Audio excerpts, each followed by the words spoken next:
Hang on.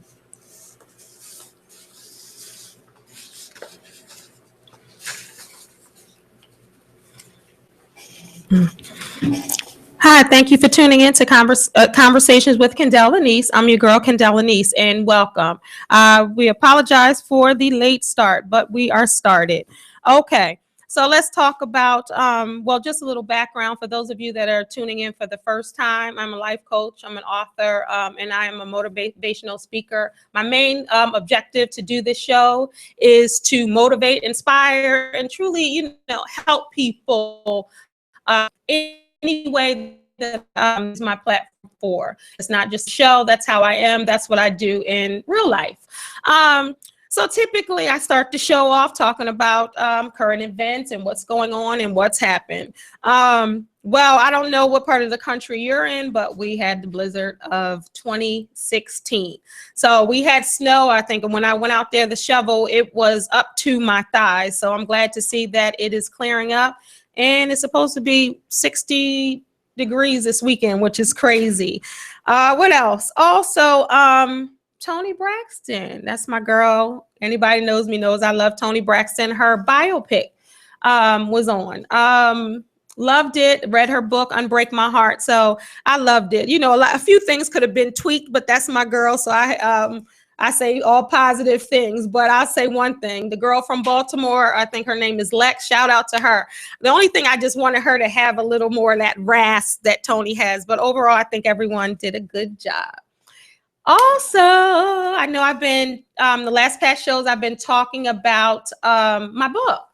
Well, my book will be out probably next week. Next week, about a week and a half, I get the actual book was mailed out to me today. So I should be getting that in a few days. If everything is okay with that, then you guys can start ordering. But you can pre-order your book now. It's the best gift ever, a guide to loving you, how to live your best life. So it's a self-help book. It's fun, a lot of information in there, a lot of statistics. It's truly to help you guys live your best life. And like I always say, if you're not living your best life, then you're truly not living. So if you want to pre-order that book, go to my website, livingtruelivingyou.com, go into the Contact Us tab at the top and fill out the contact sheet. And in the subject or in the little note area, write pre-order. And I will personally autograph your book and send it to you. The books are $15.95, and it's a whole bunch of goodness in the pages. So I'm excited about that, which leads me to my show today. A lot of people, let me see, this will be my third book. I did a novel.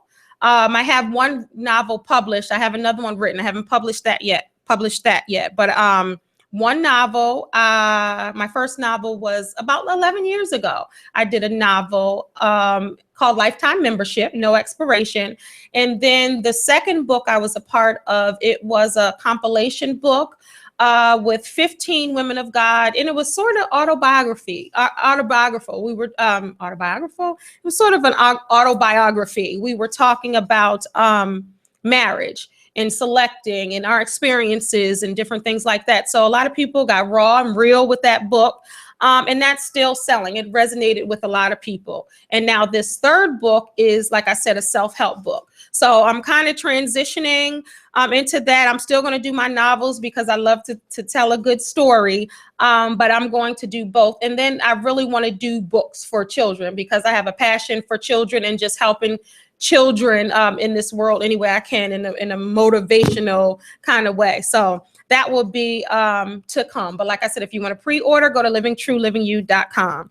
Also, the phone lines are open if you have any questions about starting a book or how to write a book while I'm going through. Feel free to call. The number is 404-436-1277.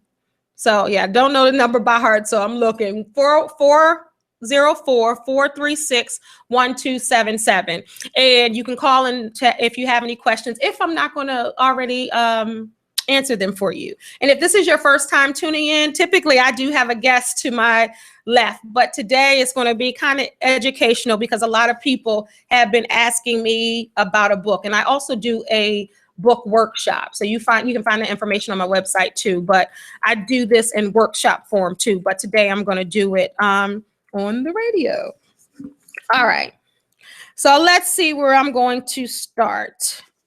Well, like I said, tonight we are talking about how to write a book or even how to start. And I always say, where I come from, we start at the beginning. So let's see. Question is always asked to me, Kendell, have you been told, and this is a lot of people always say, I've been told I should write a book, or I've been told I can write a book, or people say you should write a book because you have a story to tell. Well, a lot of people out there, a lot of you out there, you do have a story to tell. And sometimes it's just how to format it, how to get it into story form, or how to get it where someone will actually listen or read your book. And I'm going to give you some tips and tools today. Well, if you answer yes to, I've been wanting to write a book, but I don't know how to start, or people have told me that I should write a book, or I have a story to tell. If you say yes, you do, then it's time to get busy if that's what you want to do, because you may have a story to tell, but you may not want to expose that story. You got fiction books where you can just make a whole lot of stuff up. And typically with fiction books, people make it up. I have a fiction book, but some of the parts are true to life when you're reading some fiction, because you can't be an author or a writer and not put yourself into that book. There's no way that you can do it, because when you're writing a fiction book or a novel, you're using your experiences. So I've lived in, let's talk about my novel first. I lived in Las Vegas. I was raised in New Jersey. As an adult, when I got married, I moved to Vegas for 3.5 years. So, and I know that city. I know cities in New Jersey. So of course, some of those were featured in the book. Well, Las Vegas was featured in my second novel, but my first one, I talked about DC. I talked about Baltimore. I talked about the things that I knew. And as I developed the characters, they had probably 4 characters, let's just say, they'll all have a trait that I have. And that's what you do as authors. And any author will tell you that. Okay.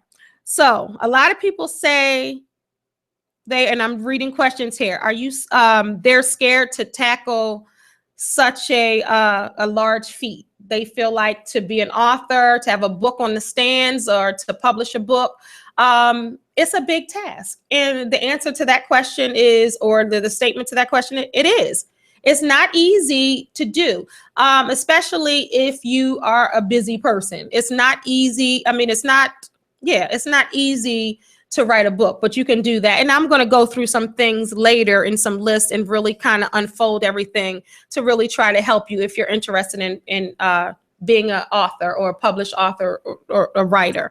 And a lot of people say they didn't know they can write until they started writing, or they didn't believe that they could be a published author until a book was actually published. So you never know what your true gifts are, and you never know what you can do if you're afraid to do it. So I say, if you're afraid but you want to do it, don't let the fear stop you.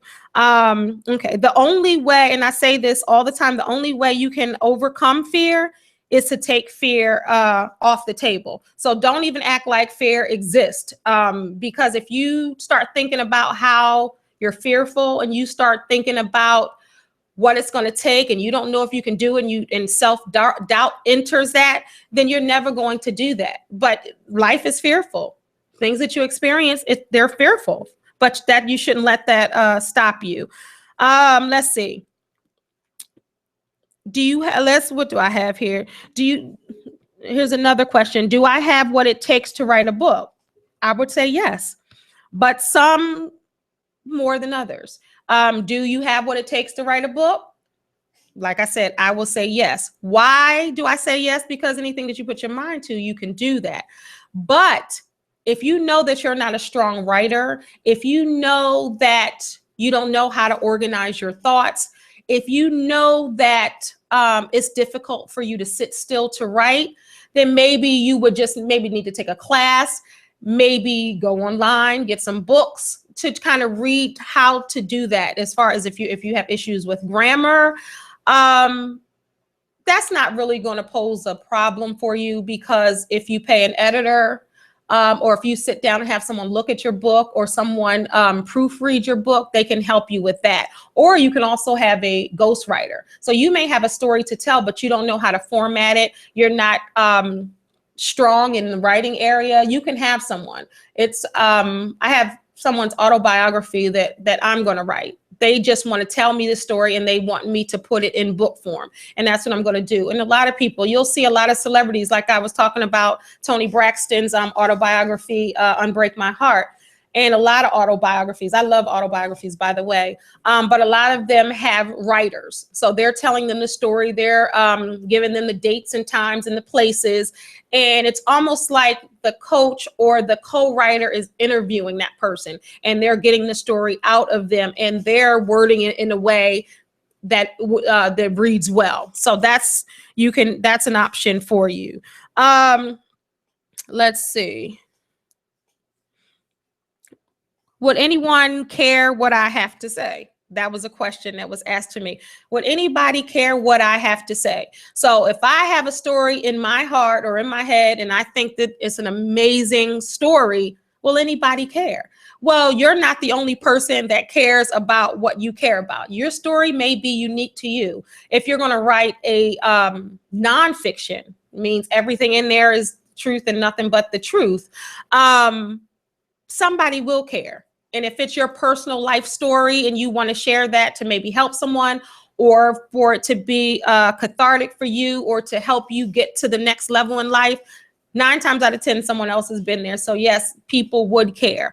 But you have to care about it first. You have to be passionate about it first to even try to formulate your story into words, because a lot of people have a story, but they just don't know how to translate that on onto the pages.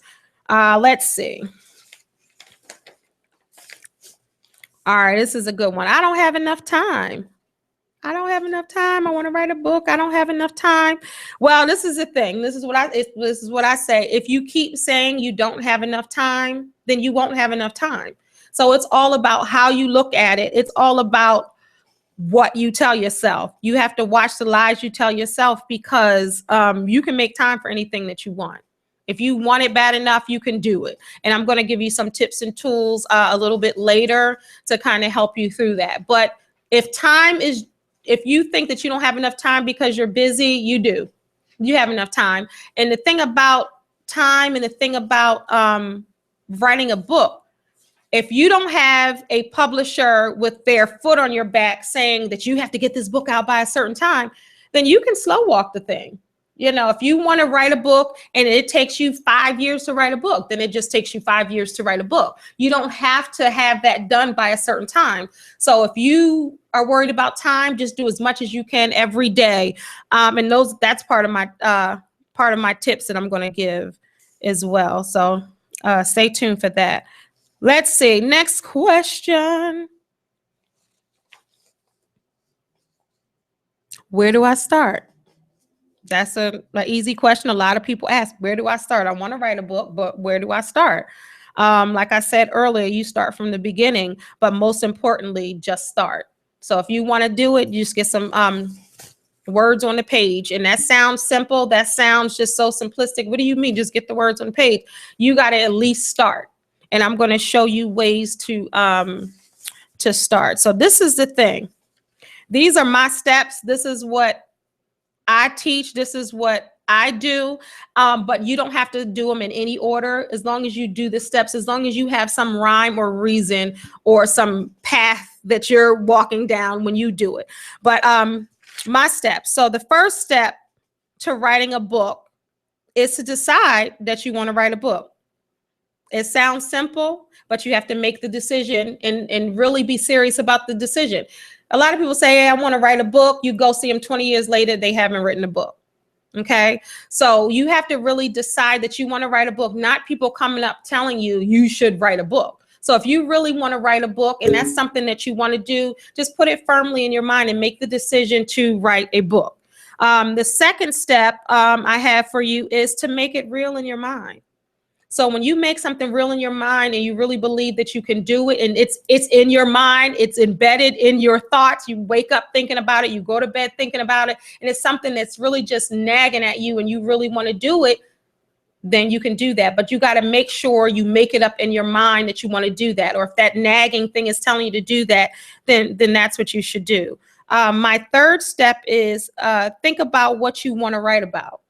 So a lot of people want to be authors because they just want a book out, or they may have one or two things to say, but you really have to sit down and organize your thoughts to say, hey, okay, I want to write a book. What do I want this book to be about? And you got to really think about it. What genre do I want it to be? Do I want to do a fiction, a nonfiction? Do I want to do self-help?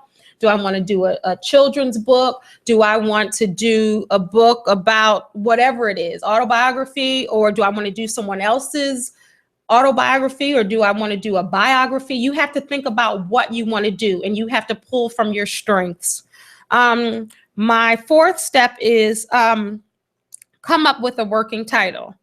I tell people this all the time, and I'm also a lot of people's cheerleader when it comes to this, and really trying to help them and motivate them. Because if someone says, hey, I want to write a book, if you tell me and I know you and we're friends and you say, hey, or if I don't know you, but we're in contact like that, and if you say, hey, I want to write a book, I'm going to stay on you. What did you do about your book today? Did you do this? Did you do that? Because I'm going to hold you accountable. If that's something that you want to do, I'm going to really help you and try to make sure you see it through. Okay.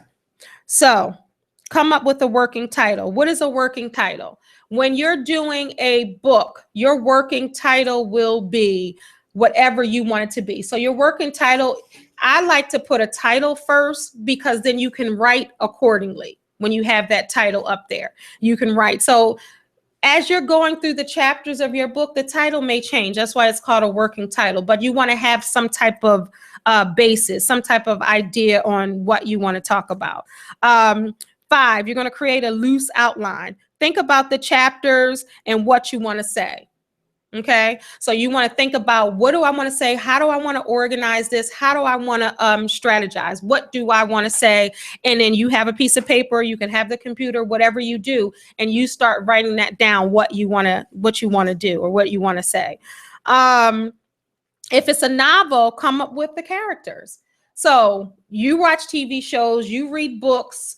If you're watching this show, I'm sure you read books. If you're this particular topic, because we're talking about how to write a book. So you like books, you like to read, think about some of the characters. If you have a well-written character in your books, those characters come to life when you're reading. That's why I think it's very good when children read and you start them young reading, because they come up with their own imagination. They come up with their own thoughts about the book. No one is force feeding them. Like if you watch a movie, they're telling you what the characters are doing and what you should do, and it's a visual. But when you're reading a book, it's your imagination. So you're thinking about that. So you want to come up with characters that are likable, characters that are not likable, characters that make you think, make you feel, make you love to hate them. So think about, and that's if you're writing a novel. So you want to get the characters are, but when you have characters, you want to make sure you follow your characters. That's why writing things down is very important, because if you have a character, let's just say, and you say, okay, this woman, she can't have children. She has, what is it? She has had her tubes tied, let's just say, or she has difficulties in her private areas where she can't have children.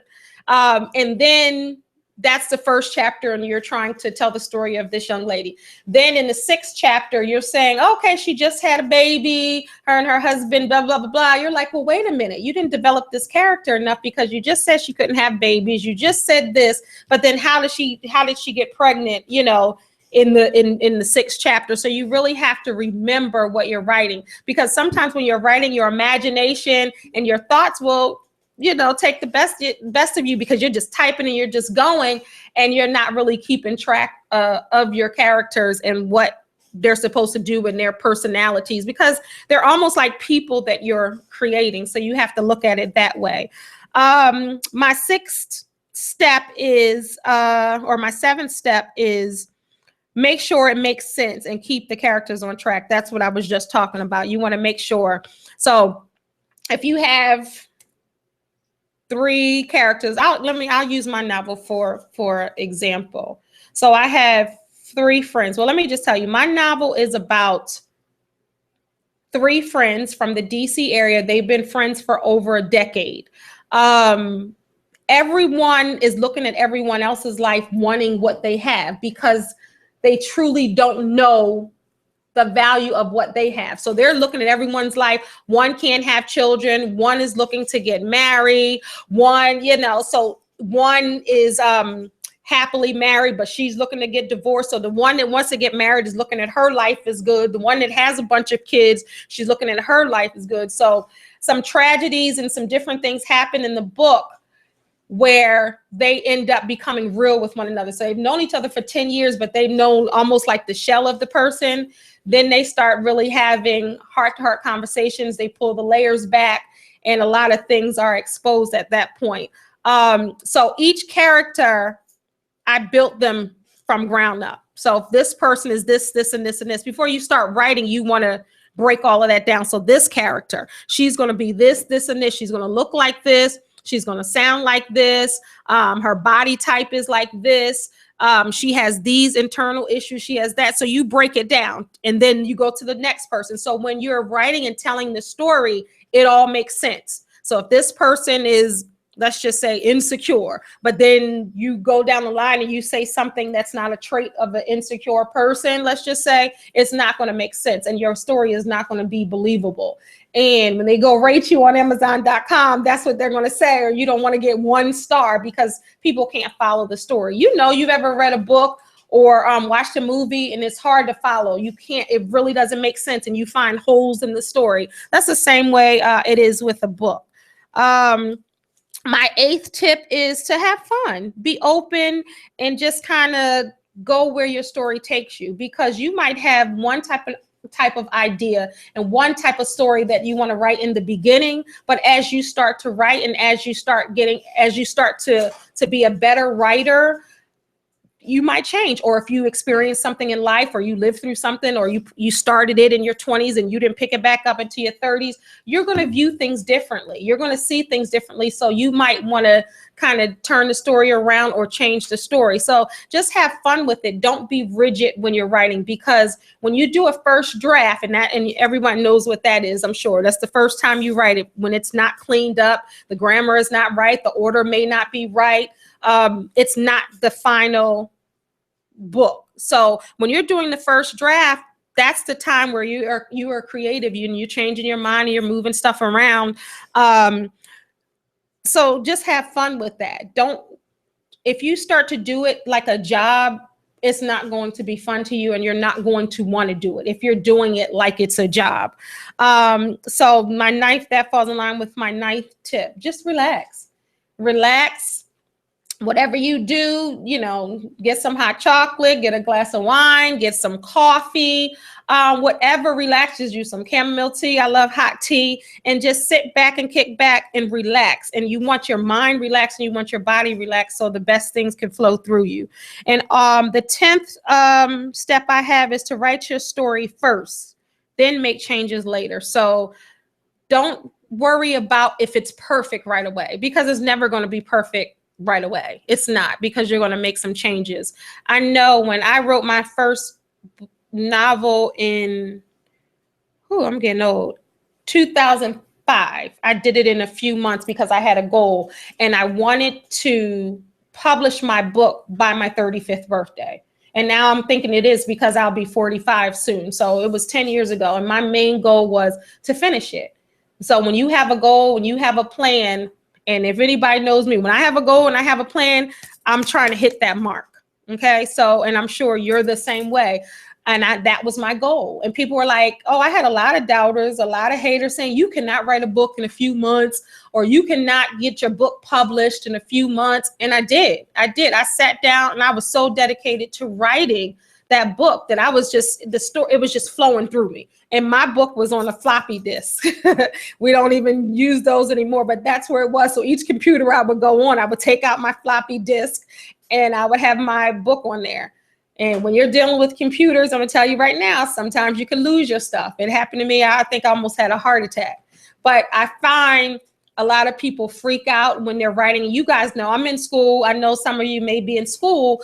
When you're writing a paper and you've been up all night writing the paper and it's good, it's just where you want it, and then something happens where it doesn't save. My girlfriend, Chanel, her daughter went through that, and she was, my daughter's gone through that. I've gone through that. A lot of students, she was hysterical.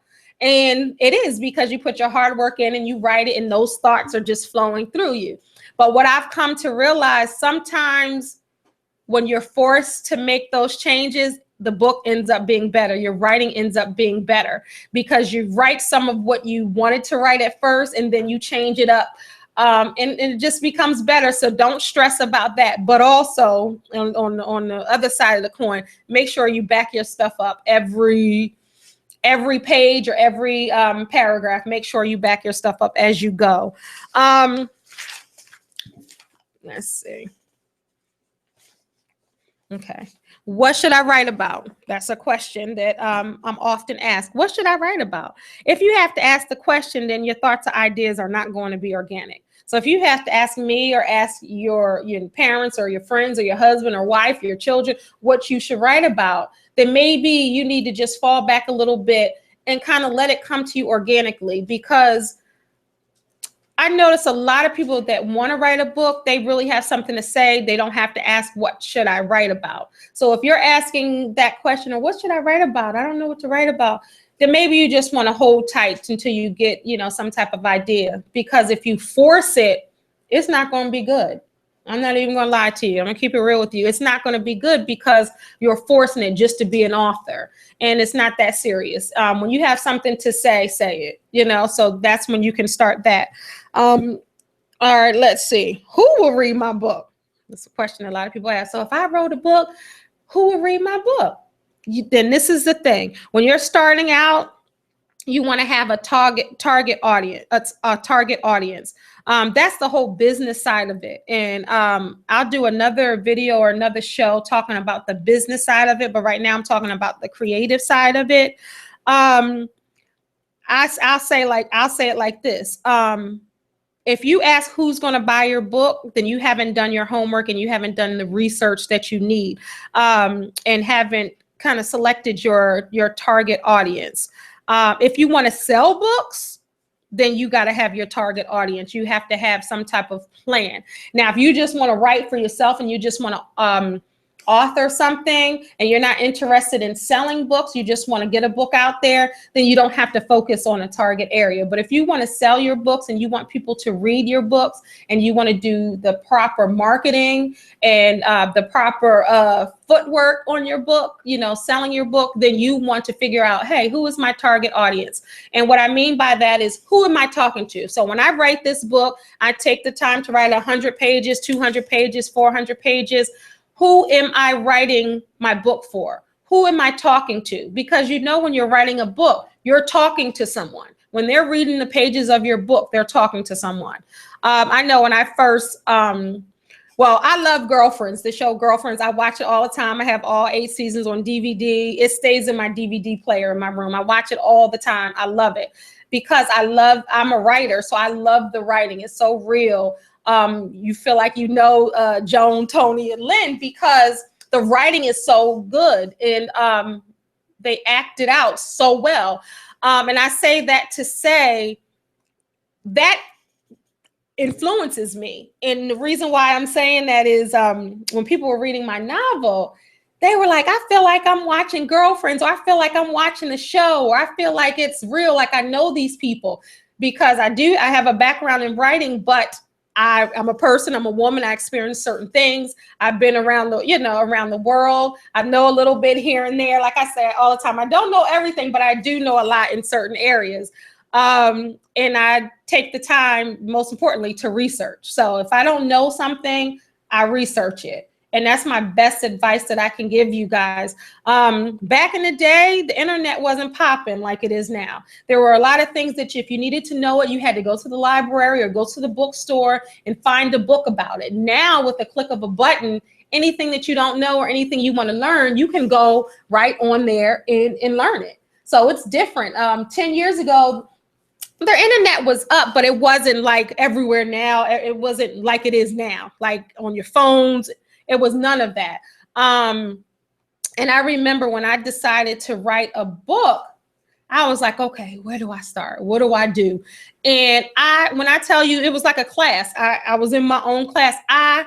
Before I even started writing anything, like I went online and I researched everything that you can think of, because when you put a product out there, you want to make sure it's right. You don't want people talking about you saying your stuff is raggedy or it doesn't make sense, it's not put together well. And I still don't know everything about writing a book and publishing, but I study a lot. I want to have a good product out there, and that's with anybody that's producing anything, or you have a business out there, or you have products to sell. You want to have something good out there, something that people enjoy. And my main focus and my main goal was to truly help people. So I do have my target audience for that. I just want to run through some of the terms that you may hear if you're researching or if you're trying to try your hand at this writing thing, becoming a published author. Let's talk about publishing first. What is publishing? It is the process of production and of literature, music, or information, the activity of making information available to the general public. So in other words, it's to get it out there. Publisher will make it happen so the masses can see that.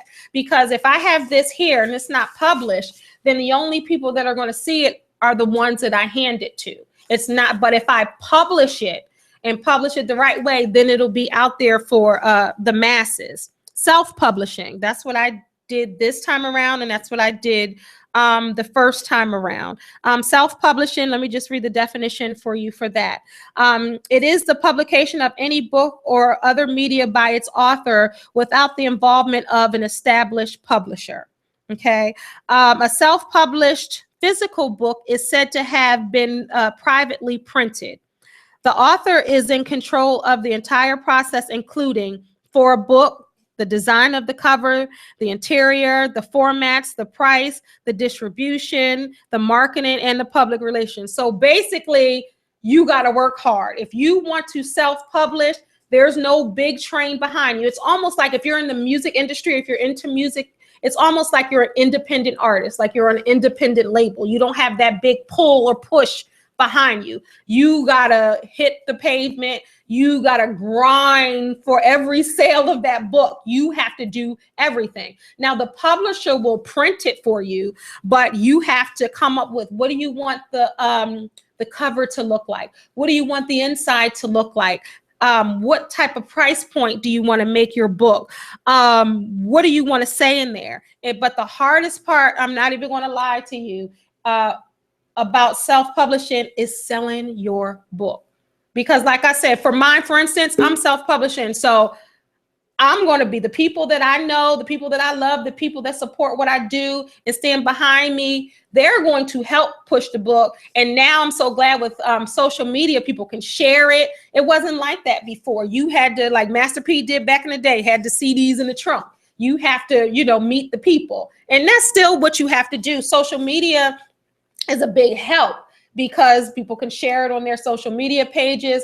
I can wear out your timeline, posting it so you can buy the book. I can do this radio show. I can do my YouTube channel. I can meet the people in the street like they did back in the day. I don't have a problem walking up to someone, trying to, tell them about my book.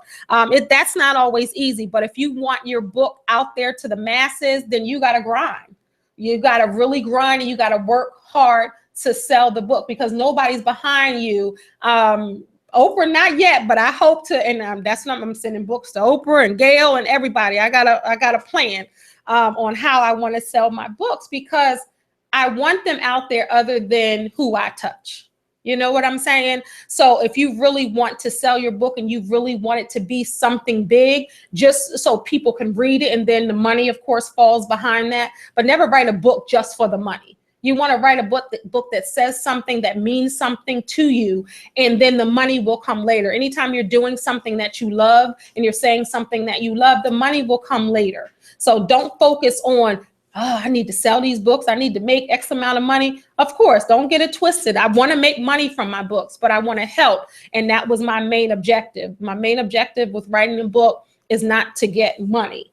Okay, although I would like to, because if I had that in mind and I just was trying to write from there, from a money standpoint, it wouldn't come from the heart. It would be coming from the pockets, and that's something that I definitely didn't want to do. But self-publishing is also not limited to physical books. I know you guys, Kindles and Nooks, ebooks, different things like that. Different websites you can post, your books on, so you can think about that as well. And I know with royalties, for those of you that don't know what royalties are, and I know you hear people talk about it in the music industry or if you're selling anything, but the royalties are your cut of the book. It's never how much, you're never going to get a full piece of the pie, because the publisher is going to get it, the printer is going to get it, so you're never going to get, so you'll get royalties. So that's a piece, and it depends on who you're using, a chunk, a percentage of what the book costs, and typically you get those royalties every 3 months. So you're not, if my book is $15.95, I'm not going to get $15.95 from it. Now, when I'm selling it door to door, I will get the $15.95, but keep in mind, the publishers don't just send you a box of books for free.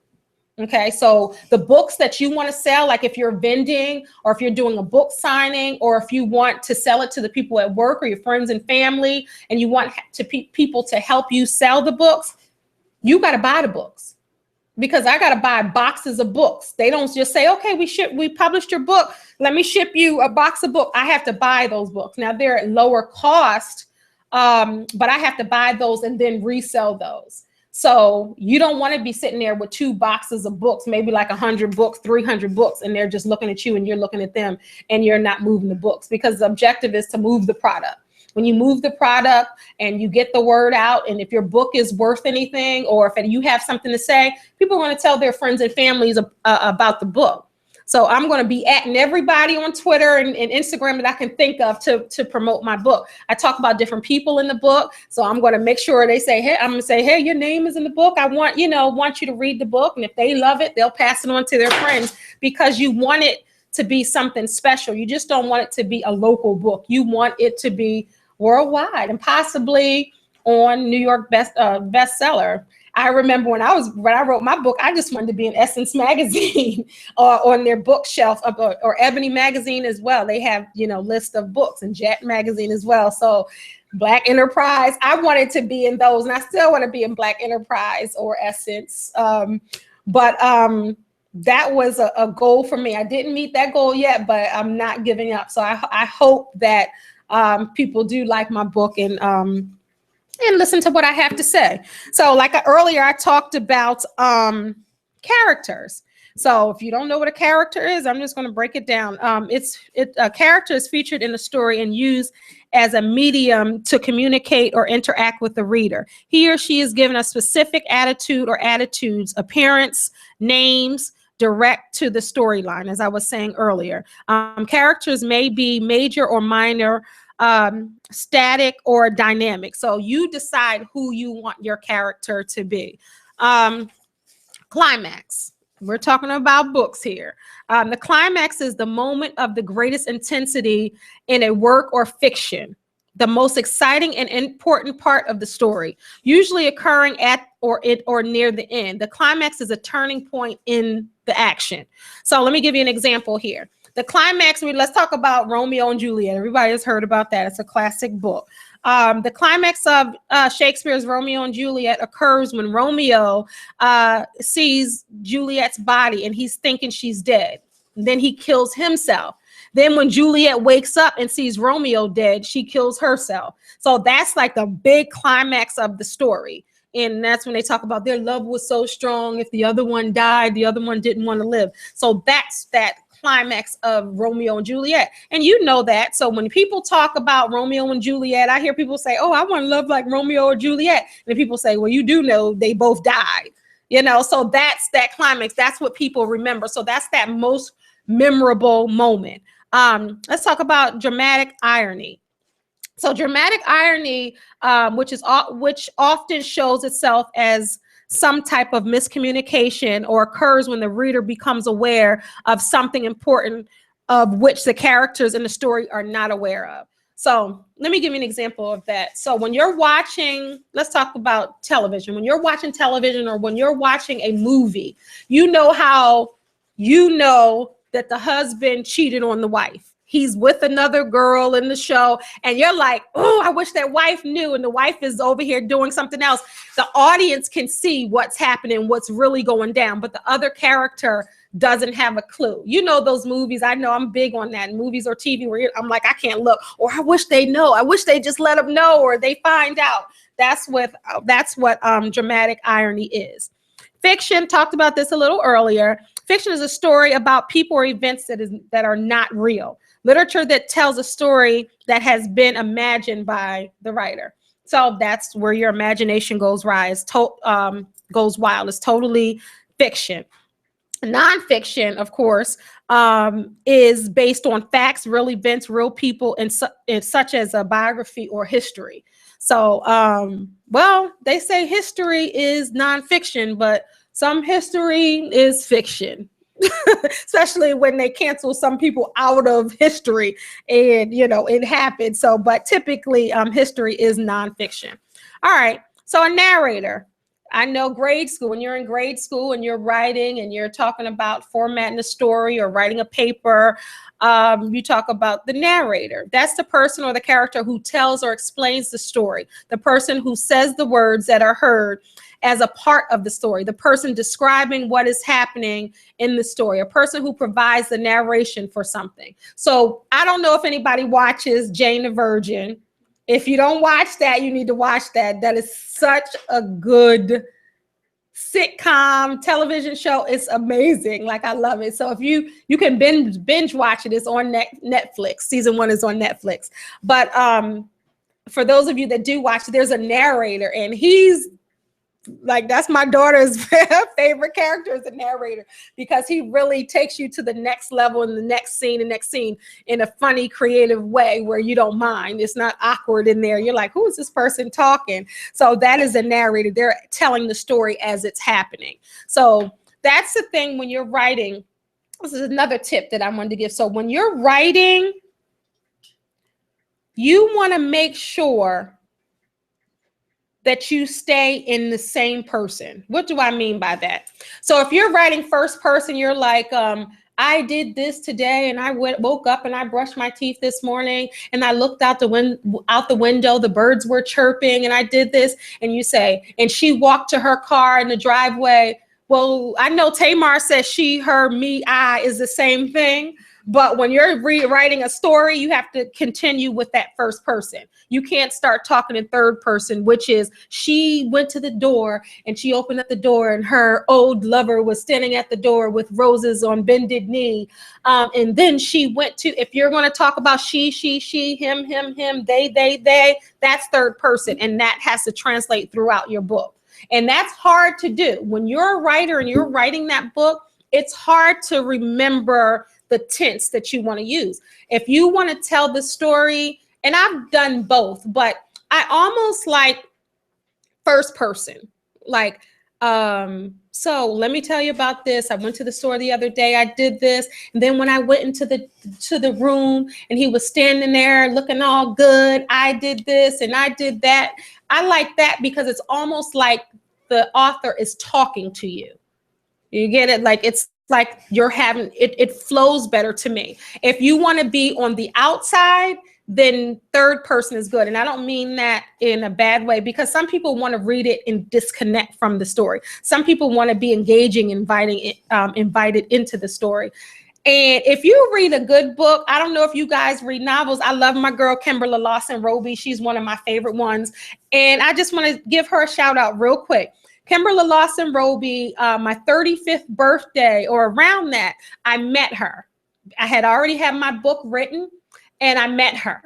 And when I tell you now, she's a bestseller. If you don't know her, Google her. Google her, Kendell Lenice. She is a multi-million-dollar selling author of novels. If you heard about Reverend Curtis Black, if you know her books, you know who that is. She has about 5 or 6 books with him.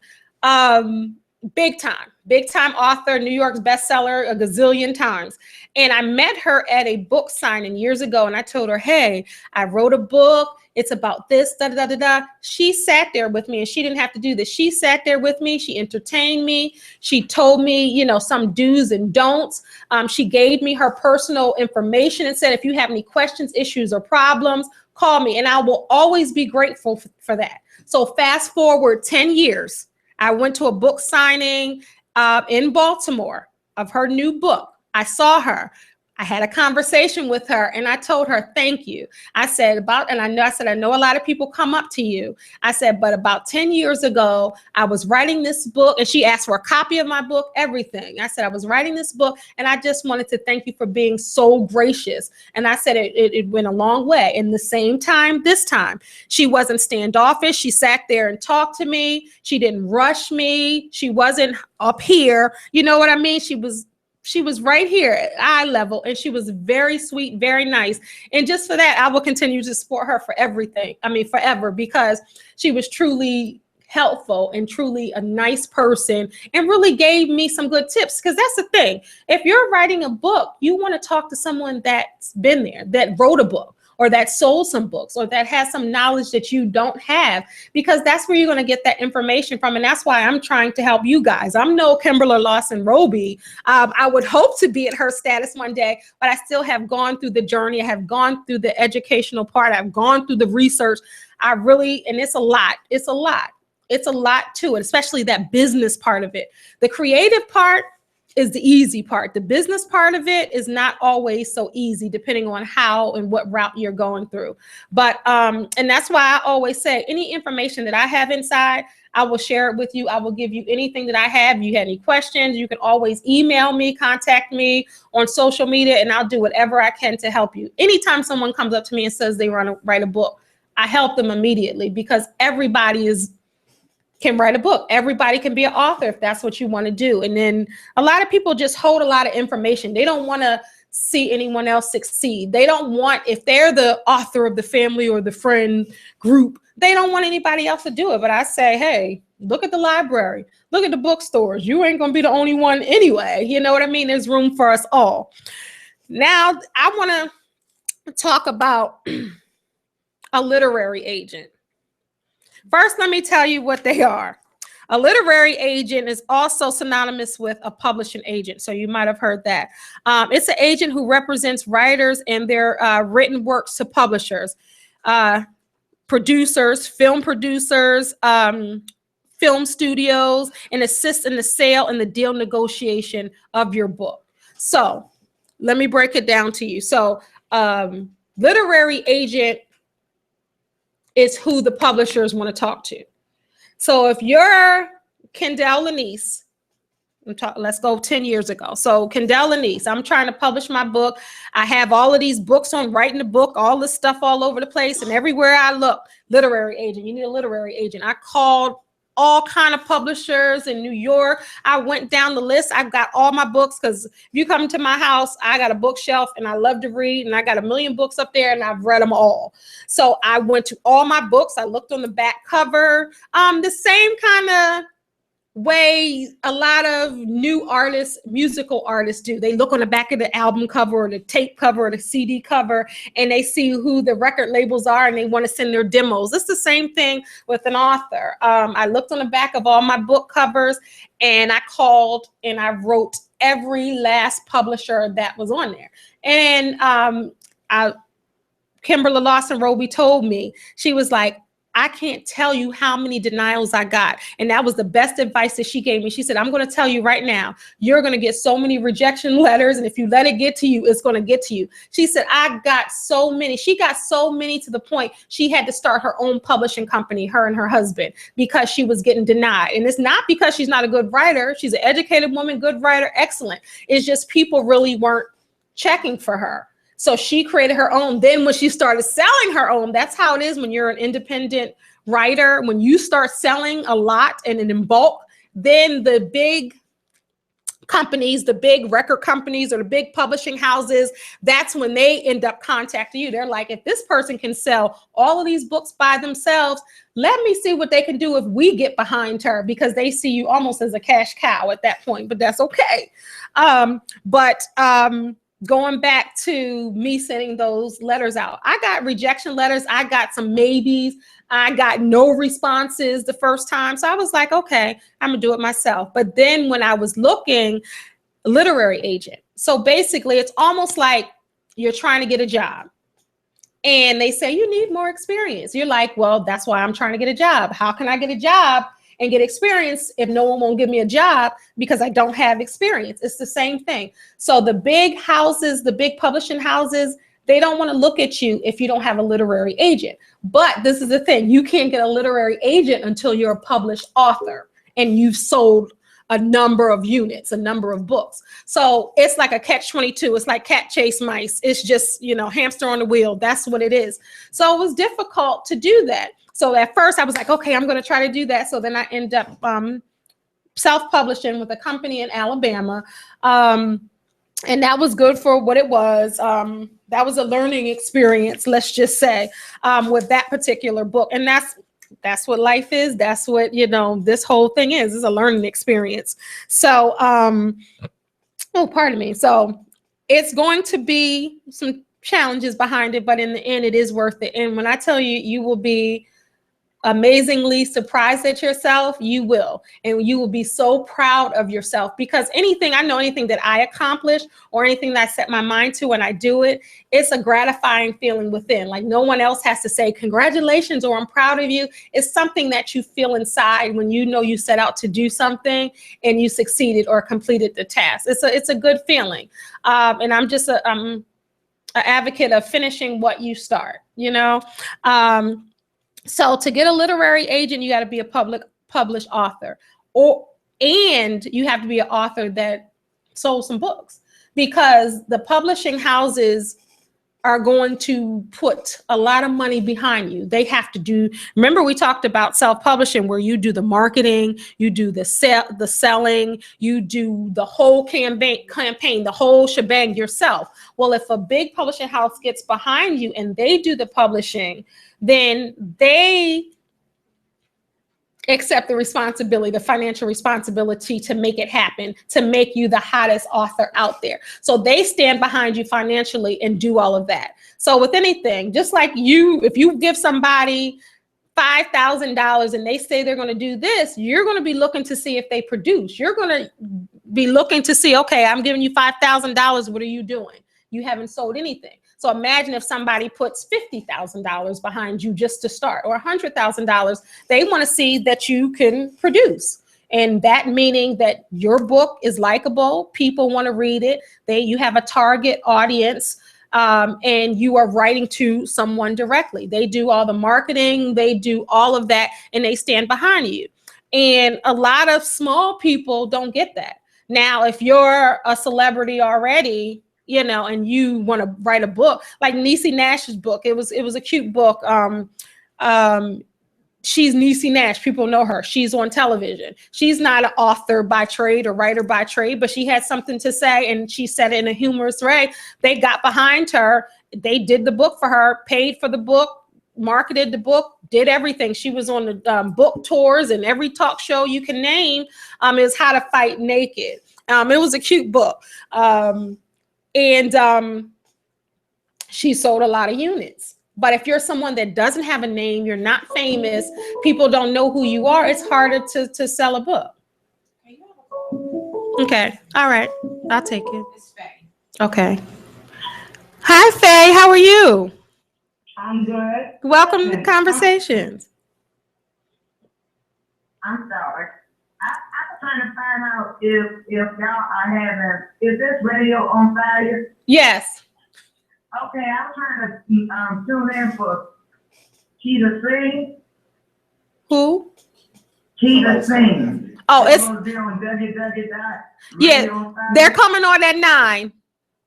Oh, it's on at 9. Yes, ma'am. Oh, okay. But how you doing anyway? Oh, I'm doing good. Okay. All right. Thank you for calling. Okay. Okay. Oh, I'm talking to you. Yes, I'm on the screen. Hi. Oh, hi. This is Faith Joyner calling from DC. Hey, DC. Hey, Faith. Hi. All right. See you later. Okay. All right. God bless. God bless. All right. God bless. All right, so I'm just winding down here, but I just want to give you some quick tips. But the whole thing that I was saying, just to wrap up before Miss Faye called, is to really just decide how you want to do it. But just know in the beginning, unless you're somebody and you've made a name in the writing industry, or if you've done something and the masses know you, it's going to be easier. But if you're someone starting from ground zero, or if the first step, it's going to be more difficult. So you'll have to work harder. It definitely can happen because a lot of people independently sell a lot of units, whether it's books, CDs, whatever it is. They hustle and grind and do it. So it's definitely possible. Tips real quick. People always say they don't have the time. How do I write? What do I do? I say, and this is the advice that I give everyone to ask, first come up with a title. Come up with a title. You don't have to do anything else. Come up with the title. But this is the thing, and I do this with all goals. Anything that you want to start a business, you want to look for another job, you want to do something with school, you want to find a man or woman, whatever you want to do, you have to dedicate at least a minimum of at least 1 hour a day towards it. So even with the book, if you don't have a lot of time, find early in the morning before you go to work, late at night before you go to bed. Commit yourself to an hour. So if you can write 1 page a day, don't feel overwhelmed.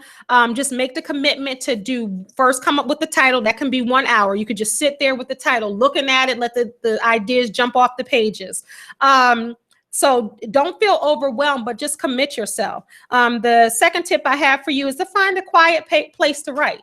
Some people can write in a whole lot of noise and go to Starbucks or go, to someone's house or a noisy house. It's all your style. That might give you some type of energy to help you write better, but you want to focus on what you're doing. You want to make sure you're doing what you said you're going to do and you sought out to do. So just find a quiet place to write and let people know in your household that, hey, I'm trying to write a book. So I'm going to need at least an hour of privacy. The third tip I have for you, write or type your thoughts. I like to do it on the computer because of that delete button. If you want to delete or backspace something and write it again, or copy and paste, or cut here and paste here, or move this around, or change this to another chapter or page, you can do that. It's easier than to write it down and rip the pages and start again. So and you can work with your book, and your first draft can be on the computer, and then you can go back and change that. The last tip I have for you is don't force yourself to write a book. You don't have to force yourself to write. If you really want to write a book and it's something that you want to do, set your mind out and do it. Make sure it's organic, make sure it's comfortable. If it's just not hitting you this month, don't do it. Because some people, I know someone, like I like to do mine in a certain time. I give myself a goal, whether it's a year, whether it's 6 months, whether it's 4 months, whatever it is. And then I try to do it within that. But if you don't have a goal in mind, or if you just want to write a book, I know people that have been writing a book for 5 years because sometimes they feel it, sometimes they don't, sometimes they're not sure, sometimes. So that's totally up to you. But I'm the type of person, if you want to make it happen, if you're saying you want to write it, just make it happen. You can do it. Trust me, you can do it. I'm no different than you. No one on the shelf is different than you. If you really want it done, you can do it. Okay. So I hope that helped you guys. I know a lot of people were inboxing me and a lot of people were getting questions. So I hope that helped. Remember my book, you can pre-order it at livingtruelivingyou.com. Go into the contact us section, and you can also catch me on my social media through my website at livingtruelivingyou.com. And also my YouTube series, the Yup series on YouTube channel, Kendell Lenice. All right. So the mind is powerful. You can think, if you can think it, you can make it happen. You have to first decide to make it true. Your thoughts are where it all starts. With anything you're doing, study your craft. So you really got to do the research, put the work in, and it's worth it in the end. Educate yourself on the process. When you take a stab at anything, you want to put your best foot forward, or else what's the point of doing it at all? If you want to write a book and you have something to share, bottom line, start writing. Okay, so this is when your girl Kendell Lenice. Thank you for tuning into Conversations. Remember, you are a star, so don't let anyone dim your shine. God bless. Peace.